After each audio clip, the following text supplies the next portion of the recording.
वो हंसते हंसते बेड पर लेट गया और फिर से पुकारने लगा, रूही रूही। उसकी आवाज नीचे हॉल तक पहुंच गई। आरव की मां ने रूही की तरफ देखते हुए कहा, तुम जाकर पहले इस बच्चे को संभाल लो, निया को मैं खिला दूंगी। रूही ऊपर चली गई और उसके जाते ही आरव की मां ने हल्की मुस्कान के साथ बुदबुदाया, समझ नहीं आता ये कब थोड़ा सयाना होगा। दो बच्चों का पिता है लेकिन इसका मासूमपन अब भी वैसा ही है। अगले दिन नमन एक मीटिंग में व्यस्त था, तभी उसका असिस्टेंट जल्दी जल्दी अंदर आया और घबराए स्वर में बोला, सर मान्या मैडम अस्पताल में हैं। मान्या के अस्पताल में भर्ती होने की खबर मिलते ही नमन ने सारी मीटिंग्स तुरंत कैंसिल की और तेजी से हॉस्पिटल के लिए निकल पड़ा। रास्ते में ही उसे आरव का कॉल आया। असिस्टेंट पहले ही आरव को सब कुछ बता चुका था, इसलिए आरव भी बंगलौर आने की तैयारी में था। लेकिन नमन ने उसे रोकते हुए कहा, अभी यहाँ सब ठीक है, तुम चिंता मत करो, मैं सब संभाल लूंगा। तुम रूही और विवान का ख्याल रखो, अभी उन्हें तुम्हारी जरूरत है। मैं डॉक्टर से बात करके तुम्हें कॉल करूंगा। कॉल कट होते ही नमन ने अपने असिस्टेंट की तरफ हल्की मुस्कान और चुटकी भरे अंदाज में देखा। तुम्हें क्या लगता है, क्या आरव मुझ पर नजर रख रहा है? यह बात उसने अप्रत्यक्ष रूप से कही थी, लेकिन हर्ष अच्छे से समझ गया कि बॉस का इशारा उसी की तरफ है। उसने धीमे स्वर में कहा, सॉरी सर, उन्होंने कहा था कि मैं आपका और मान्या मैडम का ध्यान रखूं। I am sorry. हर्ष की बात सुनकर नमन के चेहरे पर हल्की सी मुस्कान आ गई। वह खिड़की के बाहर देखते हुए सोचने लगा, आरव अपनी जिंदगी में उन सभी लोगों की बेहद परवाह करता है जिनसे वह दिल से जुड़ा होता है। करीब आधे घंटे बाद नमन अस्पताल पहुंचा। डॉक्टर अभी भी मान्या का चेकअप कर रहे थे, क्योंकि उसे थोड़ी देर पहले ही होश आया था। मान्या के कमरे के बाहर उसके कुछ सहकर्मी डॉक्टर के बाहर आने का इंतजार कर रहे थे। नमन को देखते ही उन्होंने उसे नमस्ते किया। नमन ने हल्की मुस्कान के साथ कहा, आप सबने मान्या का ख्याल रखा, इसके लिए धन्यवाद। और फिर विनम्रता से सबको वहां से जाने के लिए कह दिया। ऑफिस में बहुत कम लोग मान्या और नमन के रिश्ते के बारे में जानते थे, इसलिए वह नहीं चाहता था कि इस समय कोई गलतफहमी या समस्या खड़ी हो। जब सब चले गए तो नमन अंदर जाकर मान्या के पास खड़ा हो गया। उसे देखते ही मान्या की सांसें जैसे गले में अटक गईं। मन ही मन उसने घबराहट से कहा, नहीं, इस समय इन्हें यहाँ नहीं आना चाहिए था। चेकअप खत्म होने के बाद नमन ने डॉक्टर से चिंता भरे स्वर में पूछा, डॉक्टर इन्हें क्या हुआ है, कोई गंभीर समस्या तो नहीं है? डॉक्टर ने नमन की तरफ देखते हुए थोड़ा सख्त लिहाजे में कहा, आप अपनी मंगेतर का अच्छे से ख्याल नहीं रख पा रहे हैं। इन्होंने कोई गलत दवा खा ली है, जिसकी गलत दवा लेने की वजह से इन्हें बुखार और फूड पॉइजनिंग हुई है, डॉक्टर ने समझाया। डॉक्टर की बात सुनने के बाद नमन मान्या को लेकर उसके अपार्टमेंट पहुंचा। रास्ते भर उसने कोई बात नहीं की और ना ही मान्या से कुछ पूछा, क्योंकि उसे अभी थोड़ी देर पहले ही होश आया था। मान्या का मन शांत नहीं हो रहा था। नमन ने उसे बेड पर आराम से लेटाते हुए कहा, दिमाग को थोड़ा शांत करो और आराम करो, बाकी बातें हम कर लेंगे। थोड़ी देर में मान्या ने दवा ली और सो गई। सुबह नमन की नींद आरव के कॉल से खुली। आरव रात भर ठीक से सो नहीं पाया था। नमन ने उसे सबसे पहले शांत किया और पूरी बात समझाते हुए कहा, और मान्या बिल्कुल ठीक है, मैं अभी उसी के साथ हूँ। घर में किसी को मत बताना, वरना सब बेवजह परेशान हो जाएंगे। नमन की बात सुनकर जो रूही उसी समय आरव के पास बैठी थी, वह झट से बोल पड़ी, क्या कहा तुमने? तुम दोनों हर समय हम सबके साथ ऐसे सीक्रेट गेम क्यों खेलते रहते हो? तुम्हें क्या सबसे झूठ बोलने में मजा आता है? एक बार मेंशन आओ, फिर देखना तुम्हारी ये सब हरकतें अब मेरे बर्दाश्त से बाहर हो चुकी हैं, माफिया साहब। रूही बिना रुके नमन को सुनाती रही और फिर गुस्से में फोन आरव के हाथ में थमा कर चली गई।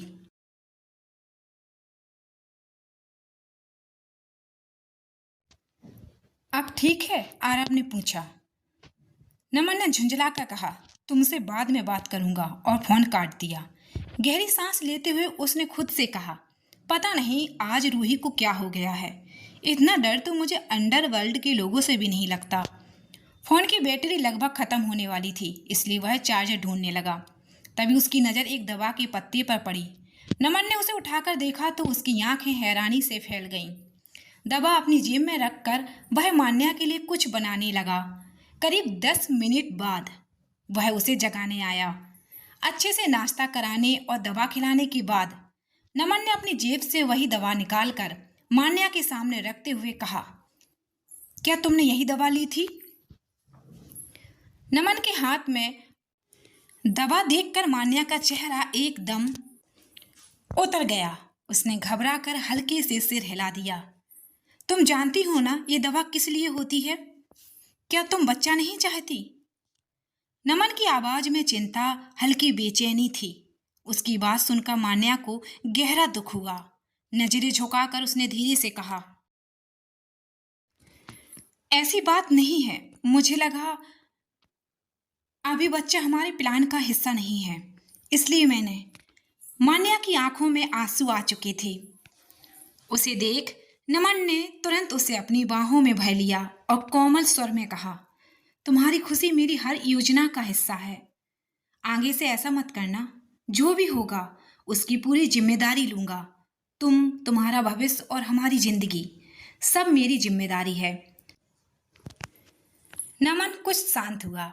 उसने उसे आराम करने के लिए कहा और खुद वहीं पास के काउच पर बैठकर अपना काम करने लगा। 2 महीने बीत गए। विजय, रमेश, राहुल की हालत खराब थी क्योंकि उनकी पत्नियों का डिलीवरी टाइम कभी भी आ सकता था। तीनों ने ऑफिस आना बंद कर दिया था, जिसके कारण आरब को घर और ऑफिस दोनों संभालने पड़ रहे थे। अरे बाकी बच्चे कब आएंगे? प्लीज मेरे प्यारे बेबीज जल्दी आ जाओ। अपने अंकल पर थोड़ा रहम करो। आरब की हालत सबसे बुरी थी। अकेले ऑफिस का काम, बेबान की देखभाल और रूही की जिद जो बेबी के बाद थोड़ी बढ़ गई थी, सब एक साथ झेलना आसान नहीं। रूही भी मौका मिलने पर आरब को चिढ़ाने से पीछे नहीं हटती थी। आखिरकार वो दिन आ ही गया जब सभी लोग अस्पताल के कमरे के बाहर बेचैनी से यहाँ वहाँ टहल रहे थे।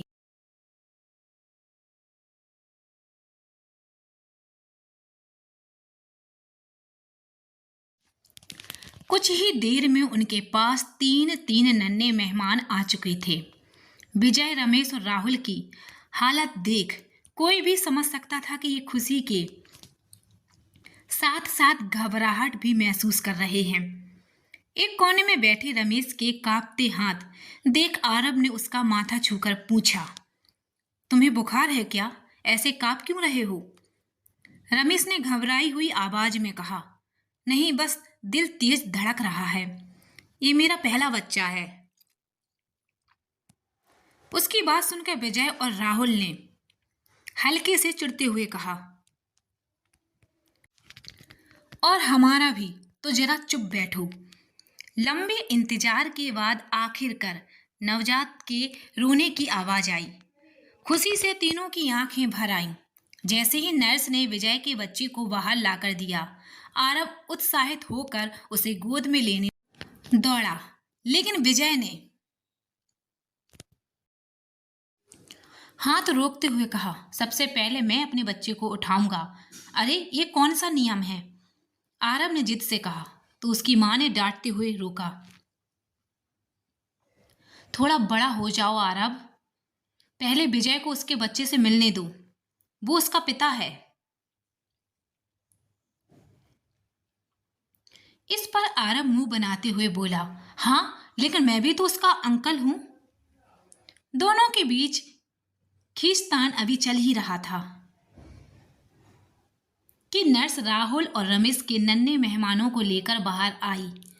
उन्हें देखते ही दोनों के चेहरे पर खुशी की लहर दौड़ आई। लेकिन असली सरप्राइज तो तब मिला तब नर्स ने दिनेश के दूसरे बच्चे को भी गोद में थमाते हुए कहा, मुबारक हो सर, आपको जुड़वा बच्चे हुए हैं, एक बेटा एक बेटी। ये सुनते ही रमेश की तो लगभग हालत बिगड़ गई और आरव हैरानी में बस उसे देखता रह गया। क्या सच है? जुड़वा? और वो भी इसके? इस पर विजय राहुल के चेहरे पर भी हल्की सी जलन और मजाकिया नाराजगी आ गई। विजय ने चुटकी ली। शायद नर्स को कोई गलती हो गई है। उनकी ये बेवजह की बातें सुनकर बीजी ने तुरंत टोक दिया। तुम तीनों हर वक्त मजाक ही सूझता है। जरा देखो कहाँ खड़े हो और क्या माहौल है। लेकिन आरव पर मानो किसी बात का असर ही नहीं हुआ। वो हल्की उदासी के साथ बोला, मुझे भी जुड़वा बच्चे चाहिए। आरव की बात सुनकर रूही झुंझला कर उस पर बरस पड़ी। वो हल्की मुस्कान मुंह बनाता हुआ कमरे के बाहर चला गया, जहां छोटे छोटे नन्हे मेहमानों को देखने में मशगूल हो गया। कुछ देर बाद नर्स ने बच्चों को परिवार के पास ला दिया। यह देखकर सभी ने राहत की सांस ली। डिलीवरी सुरक्षित हो गई थी और सभी बच्चे बिल्कुल स्वस्थ थे। वाह गुरु का लख लख शुक्र है, सब ठीक हो गया। आरव की माँ बार बार भगवान का धन्यवाद कर रही थी, जबकि बाकी लड़के बेबी रूम में खड़े छोटे छोटे चेहरों को देखकर चुपचाप हैरानी में थे। रमेश, जो अपने जुड़वा बच्चों को देखकर एक साथ खुश भी था और घबराया भी, बिना सोचे समझे जो मन ही में आ रहा था बोलता जा रहा था। लगता है हमारे घर में तो बच्चों की बारात उतर आई है। शायद हम सच में जल्दी पापा बन गए। शाम होते होते आरव और नमन मेंशन से जरूरी सामान लेने के लिए निकल पड़े, क्योंकि आने वाले कुछ दिन उन्हें हॉस्पिटल में ही रुकना था। घर पहुंचते ही आरव ने सबसे पहले निया के बारे में पूछा। इन सभी हलचल के बीच उस पर ठीक से ध्यान ही नहीं दिया जा सका था। पता चला निया अपने छोटे भाई बहनों के लिए प्यारे प्यारे नाम सोचने में व्यस्त थी। खुशियों की तैयारी। हाँ, चिंता मत करो जीजू, निया बिल्कुल ठीक है, अनु ने मुस्कुराते हुए कहा। उसी वक्त निया दौड़ती हुई आरव के पास आई और उत्सुकता से बोली, डैड, मेरे छोटे भाई बहन कैसे हैं? आरव ने जेब से मोबाइल निकाला और स्क्रीन पर बच्चों की तस्वीर दिखाते हुए बोला, बहुत प्यारे हैं, बिल्कुल मेरी नन्ही राजकुमारी की तरह। फोटो देखते ही निया की आंखों में चमक आ गई और वह खुशी से खिल उठी। करीब 15 दिन बाद ओबराय मैंसन में सभी नन्हे मेहमानों के स्वागत और नामकरण की पूजा रखी गई। रूही ने इसकी तैयारी 5 दिन पहले ही शुरू कर दी थी। पूरे मैंसन को इतने सुंदर ढंग से सजाया गया कि देखने वाले बस निहारते रह गए। इस बार रूही की खुशी और उत्साह 3 गुना था। एक तरफ फंक्शन की तैयारी चल रही थी, तो दूसरी ओर होने वाली माओ की अपनी तैयारी। लेकिन बच्चों के लिए ड्रेस अब तक तय नहीं हो पाई थी। समारोह में बस एक दिन बचा था, जब तनु को अचानक याद आया कि उसके पास अभी के टाइम की फिटिंग की कोई भी ड्रेस नहीं है। मैं कल आखिर पहनूंगी क्या? हे भगवान, रूही दी, आपने सबका ख्याल रखा, लेकिन हमारे कपड़े? तनु की शिकायत सुनकर नेहा और आरुषि भी नाराज हो गई, क्योंकि वे भी बच्चों के लिए आखिरी मिनट की टेंशन। डिलीवरी के बाद तीनों का वजन बढ़ चुका था।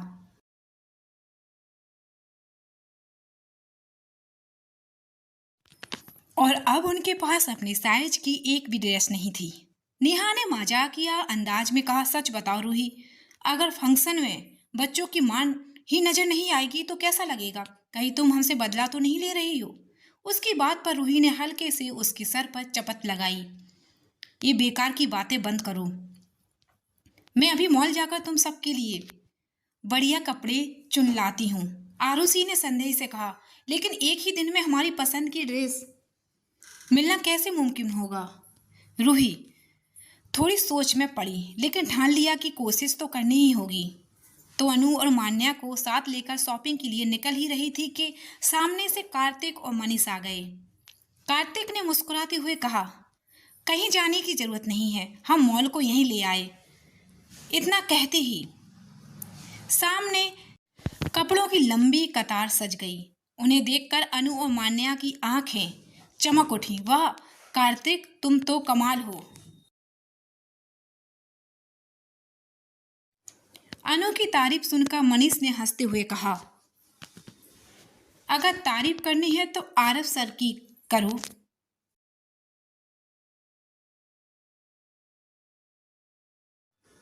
क्योंकि यही है जिन्होंने हमें सब अरेंज करने के लिए कहा।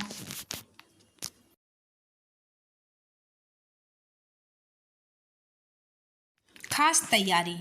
अनु के चिढ़ाने पर कार्तिक ने मुस्कुराकर रूही से कहा, आप इतनी व्यस्त थी कि आरव सर ने हमें खास तौर पर कहा है कि आप सबकी ज़रूरतों का ध्यान रखें। आप आराम से कपड़े चुनिए और जो भी चाहिए बस हमें बता दीजिए। ये सुनकर रूही के चेहरे पर सुकून आ गया। उसे एहसास हुआ कि उसका पति बिना कहे ही उसकी सोच समझ लेता है। खुश होकर उसने आरुषि, तनु और नेहा को नीचे बुलाया और बोली, ये तुम्हारे पतियों की तरफ से तोहफा है, चलो चुनो अपनी ड्रेस। चूंकि वे खुद शॉपिंग करने नहीं जा सकती थी, उन्होंने कार्तिक और मनीष को इतना दौड़ाया कि रात तक दोनों का हाल खराब हो गया। कमरे में आते ही दोनों थक कर सीधे बिस्तर पर गिर पड़े। मनीष नींद में बड़बड़ाया, कसम है मैं तो शादी से दूर ही रहूंगा। अगली सुबह महल में नामकरण की पूजा और शाम को पार्टी थी, इसलिए रूही जल्दी उठ गई। लेकिन जैसे ही वह बिस्तर से उठने लगी, आधे सोए आरव ने उसे पास खींच लिया। बाहों में भरकर बोला, अभी बहुत वक्त है, थोड़ी और सो लो। सुबह की खटपट। रूही जल्दी उठकर काम में लगने की कोशिश कर रही थी कि लेकिन आरव ने उसे पकड़ लिया। इतनी जल्दी क्यों उठ रही हो? बहुत लोग हैं घर में मदद करने के लिए। तुम 10 दिन से बस भाग दौड़ कर रही हो, अब शांति से सो जाओ। रूही ने हल्की मुस्कान के साथ उसके चेहरे के करीब आकर नरमी से कहा, आरव प्लीज जाने दो। उसकी मीठी बातों में आरव के होंठों पर हल्की मुस्कान आ गई। वो मजाकिया अंदाज में बोला, लगता है तुम सुबह सुबह मुझे छेड़ना चाहती हो। रूही ने आंखें चौड़ी कर दी और उसे हल्का धक्का देते हुए बोली, तुम्हारा दिमाग अभी से शरारत पर क्यों उतर आया है?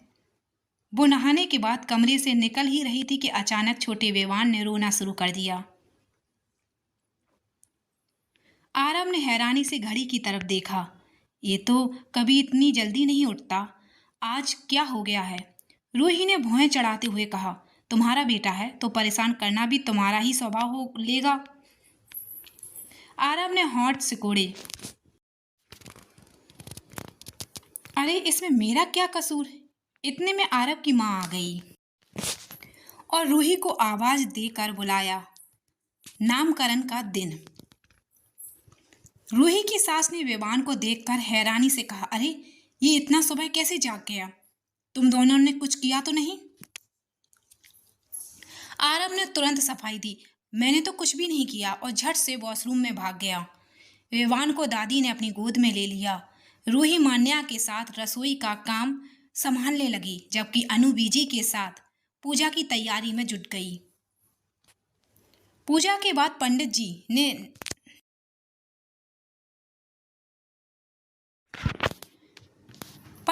बच्चों के नामकरण की रस्म शुरू की। निया एक मोटा सा पन्ना लेकर बैठी थी, जिसमें उसने पिछले कई दिनों से ढेर सारे नाम लिख रखे थे।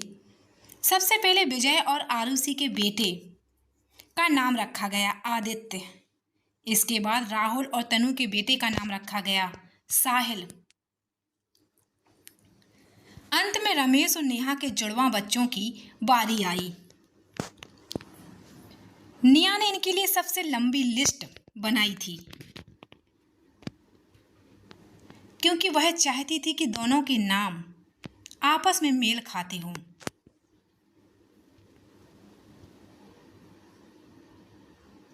काफ़ी सोच विचार के बाद नेहा ने चुना तनय और तनीषा। सबने एक स्वर में कहा, वाह बहुत प्यारे नाम हैं।